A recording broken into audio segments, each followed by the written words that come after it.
Okay, we're getting back on our 61 project here. So we're going to change out the main bearing in here. So there's two set screws that go in here. So they're screwed in here. And they go down and pinch the inside of the bushing. These little set screw law indents right here. That's what keeps them coming out of the case. So it's not just a press fit, it's also locked in with screws. I've seen a lot of guys push the races out and don't take the screws out and shear off the screws. Not a good sign. Works a lot easier to take the screws out first.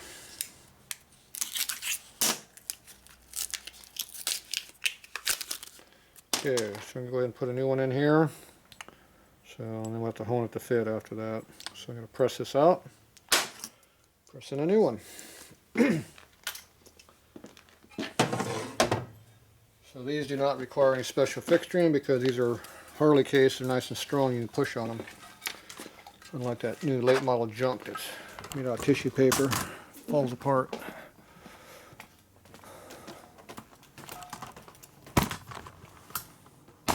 Okay, so it's required us to do this. Okay. So I'm going to have to come up with a pressing sleeve. Push out the case from this side, so I need something smaller diameter than this that I can push on this edge here, shove it out, shove it through. So we got to find something over here in my drawer to use.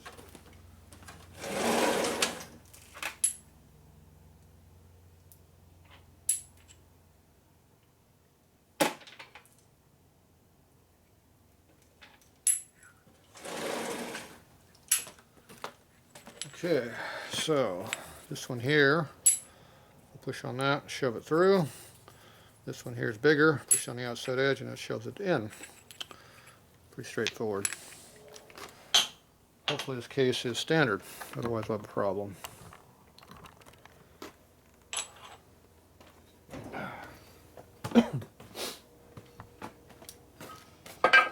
There's dowel pins on here, so you gotta make sure you don't push on the dowel pin. That would not be good.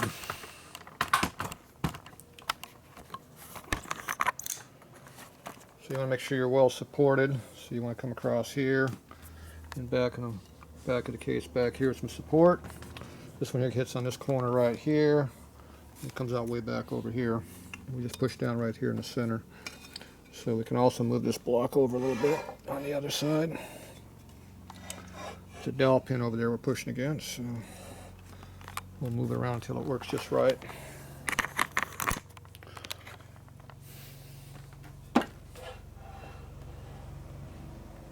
Okay.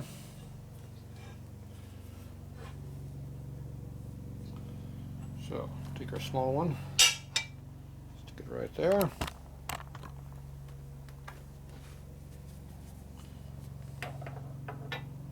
Too tall. So what we're going to do is we're going to use a different tool. Get this one right here. Use this one.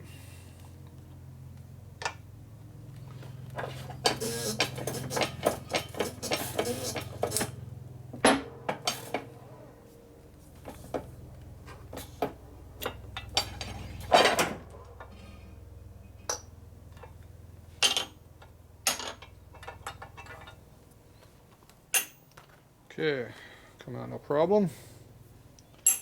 Hopefully the new one goes in too. Now this surface here, we got to watch out for a few things. We push it back in.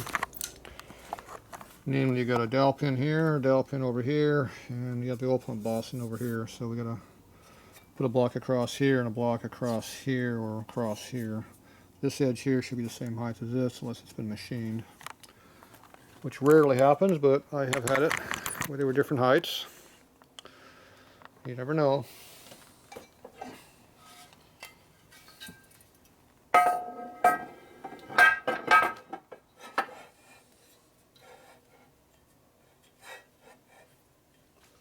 Okay.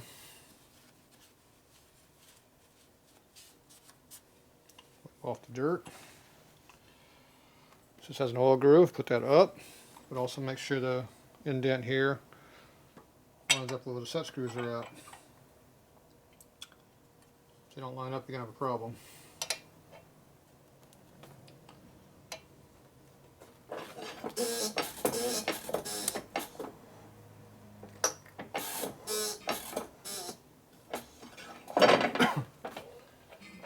It took about 3 tons of pressure. Not an awful high amount, but enough. Always put my fingernail around the edge in there, make sure it's all the way against the case. So you just kind of do here, make sure it's all the way down. Sometimes there's burrs or something. So you gotta make sure it's all the way down. This one looks good. Alright. So you put away the stuff you're not using no more. And we got another junk part to use. Oh boy. And a tripod in the way.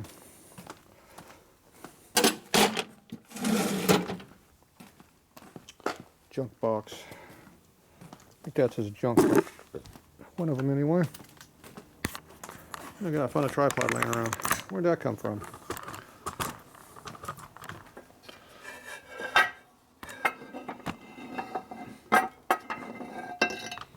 Alright. Scooby down there. Hiding. You hiding down there, Scooby? You don't like the wind and the rain. He's a fraidy dog. Alright. So now you take the set screws. Right here. They have a shoulder on them. Stick them down inside the case. Takes a thin blade this way so it'll fit in a hole.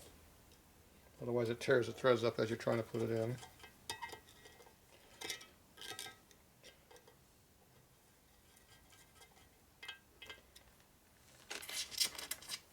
We have 2 of them.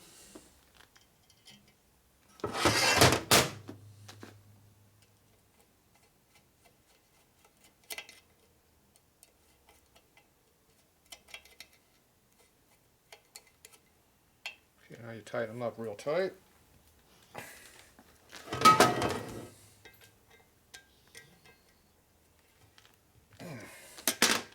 And they're in there.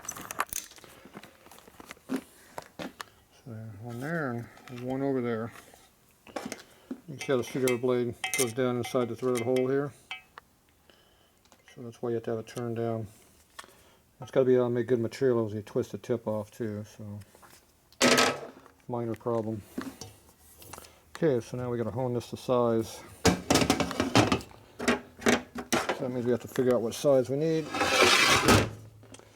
So we got to get our pinion shaft, and we're going to have to measure it. Our bearings were over here. That's the transmission bearings, I think. Somewhere around here is our needle bearings. These are our needle bearings right here. These are the old ones, which we are going to reuse if they're still good. So we're going to measure them,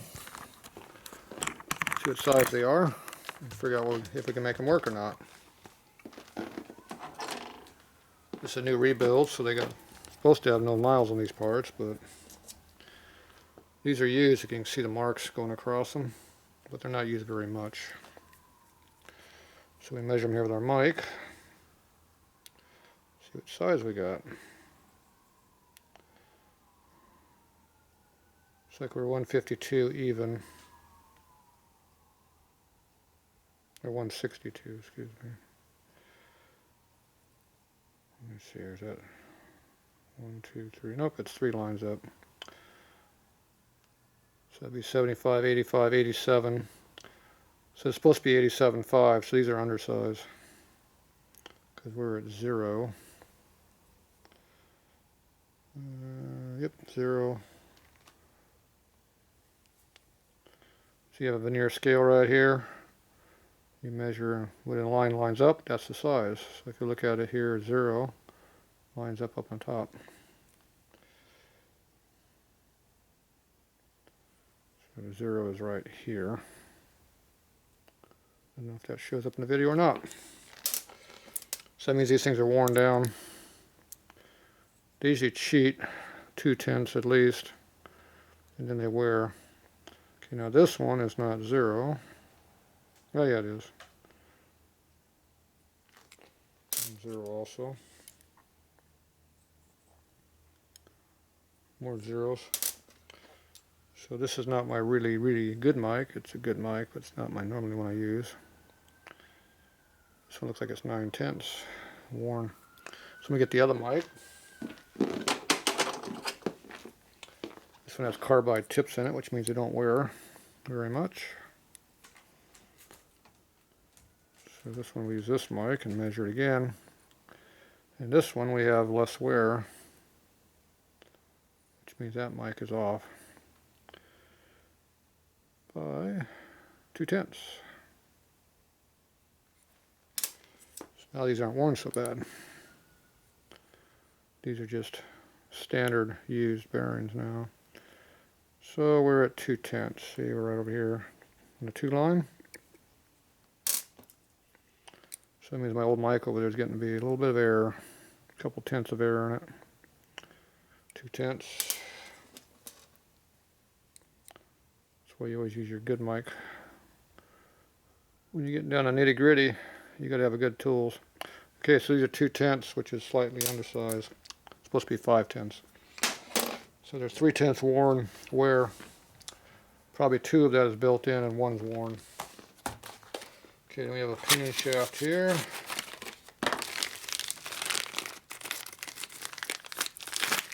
It's a new shaft. Wipe the oil off. It's a gem shaft. It's probably a 1-inch diameter, I bet.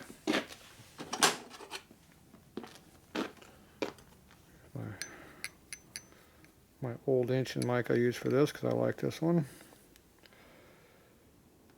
And it's right on the money, 1 inch. 0, 0, 0 here, 0 on the 10th. You turn a little bit, measure again, different area. You measure along the length and you measure on the diameter, different areas, see if it's all square.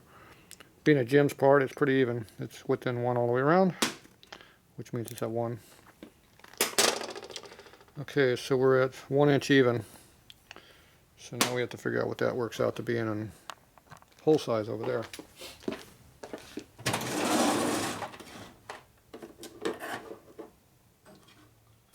So that is 1 3/8, as I recall. Yep.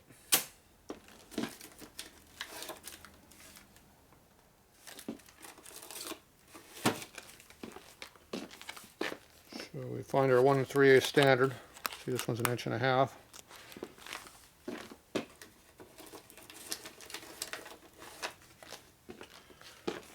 This one's 1 3/8. They're out of order.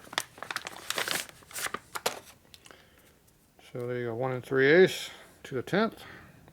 That's how you set your dial bore gauge. These are made by Ringmaster that no longer makes these.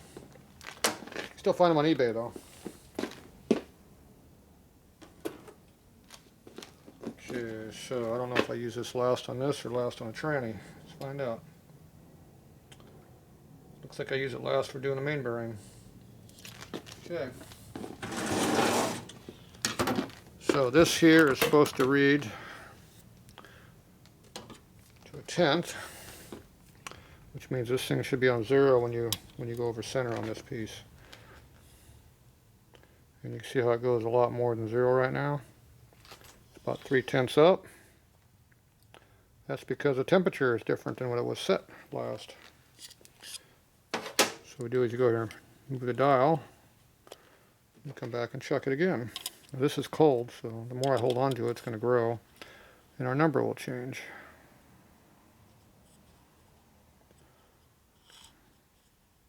So I moved it too far. See, right now I'm just kind of guessing at this. I'm doing it with one hand, showing you how I do it. Okay, now I'm 1/10 off. So whoop.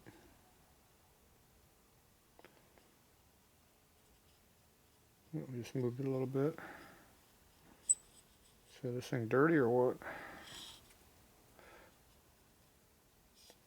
Move the 10th on me. Now it's too big. So normally you do it like this where you got more control of what you're doing.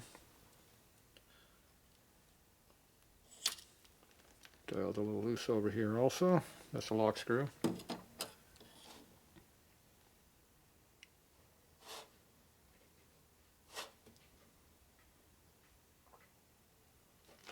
Okay, so now we get it where it's 0.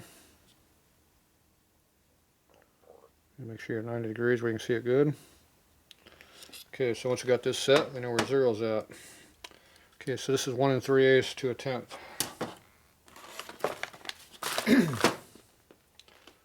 now we gotta figure out what clearances we want.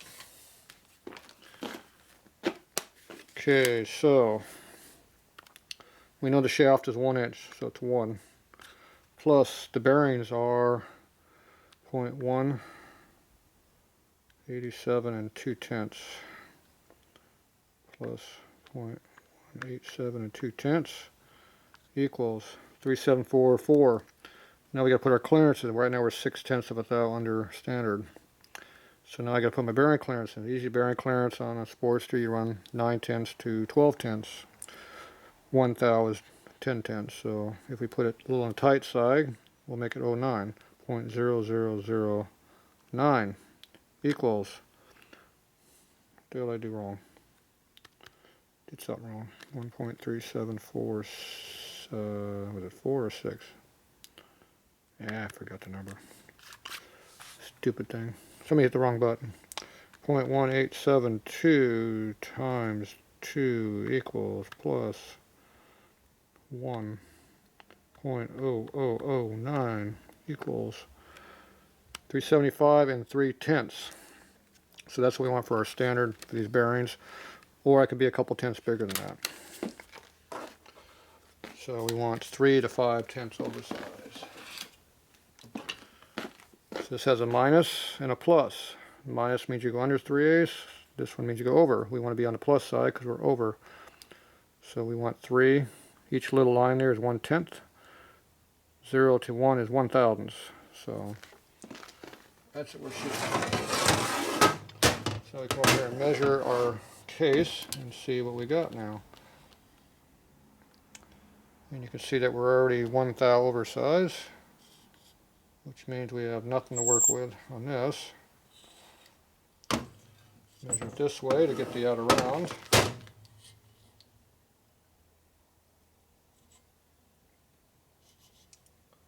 So this race is 15.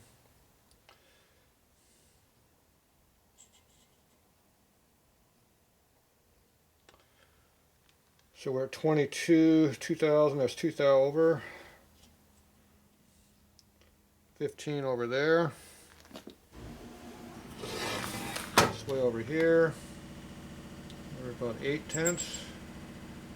And right there we're about 9. So it's out around and tapered. So we got 8/10 on the low side and we're 2 thou up on the other side. That's 12/10 out of spec.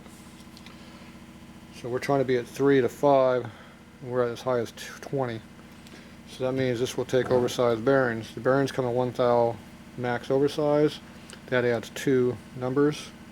So that means we go 23 to 25 on this gauge if we just run over bearings with that race. So that means we have nothing to work with. We're going to have to go bigger. The only other option is to go to a more expensive bearing race and use that. So that's the other option. The problem is this thing's 12/10 out of round. I gotta make it round and bring it up 3/10 to 5/10 bigger what it is, and take out 12/10 out of round. Did anybody get confused yet? A lot of tenths in there. All right, and that's assuming I got some 1 over bearings laying around, and they're actually 1 thou over, which is not always true. Scooby thinks they are though, don't you, Scooby? Okay, so now we get to go over here and find some bearings. Alright, Sportster parts. XL tranny is not what I want. Right hand main bearing. Do we have any that's a thou over, or are they only 8/10? Here's some 2/10.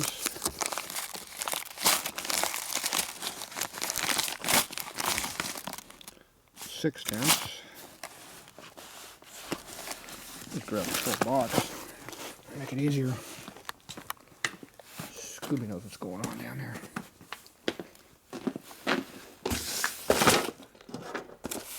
Okay. What are these? 8. Older than God. Plus years. Right hand main, I think that says 1. These must be overflow. I buy up bearings when I can buy them because you can't buy bearings anymore. Bought these years ago. Okay, so this is my biggest bearing. Should be 1 over. We're going to need all of it. Now, if we're lucky, it's a full 1 over, which means we'll have an extra half a thou to play with.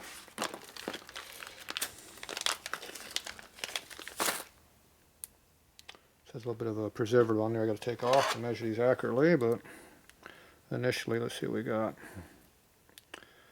Initially, we were undersized, 3/10, so we picked up 2/10 on our number. So that puts us at 25 to 27 we can be, but I got to clean these. Okay, so that's a lot of work to make this work. Otherwise, I could use a different bearing race. Usually Jim's doesn't give you much better, but they are better. But I think this one will work. We just have to go oversized bearings on it. Alright, what are you doing, Scooby? Yeah, you. Scooby's in the way down there. He's going to bother me. Alright, so that's where I'm at on this. We'll be back.